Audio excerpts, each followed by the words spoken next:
साथियों, हमारे देश में जब गुरु की महिमा गाई जाती है, गुरु का गुणगान होता है, गुरु पूर्णिमा मनाई जाती है, तो वो जो स्कूलों में पढ़ाने वाले शिक्षक होते हैं उनके भी कान खड़े हो जाते हैं। उनको लगता है कि उन्हीं की महिमा गाई जा रही है, उन्हीं की चर्चा चल रही है, उन्हीं के सम्मान में ये सारी धूप अगरबत्ती जलाए जा रहे हैं। लेकिन मैं आपको बता दूं कि गुरु होना और शिक्षक होना ये दोनों परस्पर इतनी विरोधी बातें हैं जैसे ज़मीन और आसमान। हालांकि हर शिक्षक अपने आप को गुरु समझता है और ऐसे ही रौब दिखाता है अपने बच्चों पर जैसे कि वो गुरु है।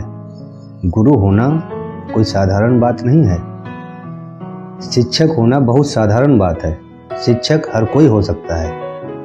एक शिक्षक में और एक छात्र में कोई विशेष अंतर नहीं होता है, बहुत थोड़ा सा अंतर होता है समय का। शिक्षक एक जानकारी का तहखाना है, जानकारी का भंडार है। वो जानकारी कोई भी हासिल कर लेगा। हर बच्चे के अंदर ये क्षमता होती है कि वो शिक्षक हो जाएगा, आज नहीं कल। जो जानकारी शिक्षक के पास है वो जानकारी उस छात्र के पास आ जाएगी देर सवेर, और जानकारी ही होती है और कुछ नहीं होता शिक्षक के पास। और शिक्षक की आंखें देखो, शिक्षक का रौब देखो।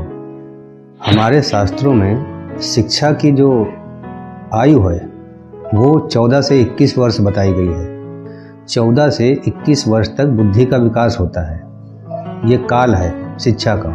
लेकिन अभी जो माहौल है वो दुधमुहे बच्चों को भी स्कूलों में ठूंस दिया जाता है।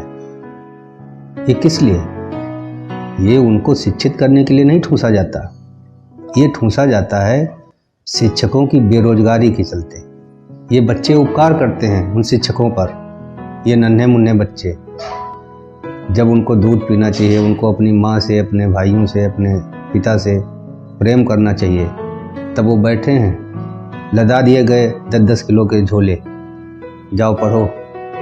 ये कुर्बानी दे रहे हैं तुम्हारी बेरोजगारी के लिए, तुम्हारी रोजी रोटी के लिए।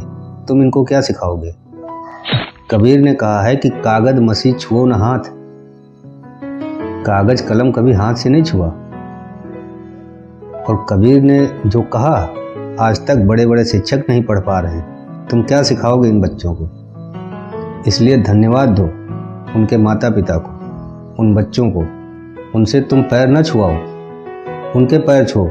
जैसे स्कूल में आते हैं गिर पड़ो उनके पैरों पर कि धन्य हो प्रभु, आप आए, हमारी रोजी रोटी का ख्याल रखा। अहोभाव से भरो। गुरु होना बहुत और बात है। शिक्षक गुरु नहीं है। शिक्षक को गुरु समझने की गलती ना करें।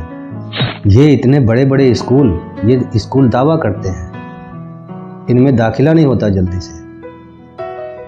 साधारण आदमी अपने बच्चों को पढ़ा नहीं सकता उन स्कूलों में। इतनी बढ़िया वहाँ पढ़ाई होती है।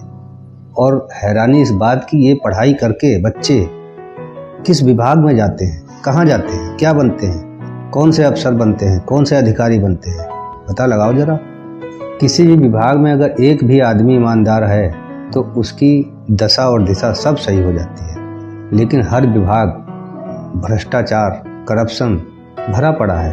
तो ये बच्चे पास होकर कहाँ जाते हैं? डॉक्टर बनते हैं, इंजीनियर बनते हैं, वकील बनते हैं, क्या बनते हैं? इतनी पढ़ाई हो रही है और चरित्र रोज धंसता जा रहा है नीचे हिंदुस्तान का। इससे ये साबित होता है कि ये सिर्फ बेरोजगारी मिटाने के साधन है।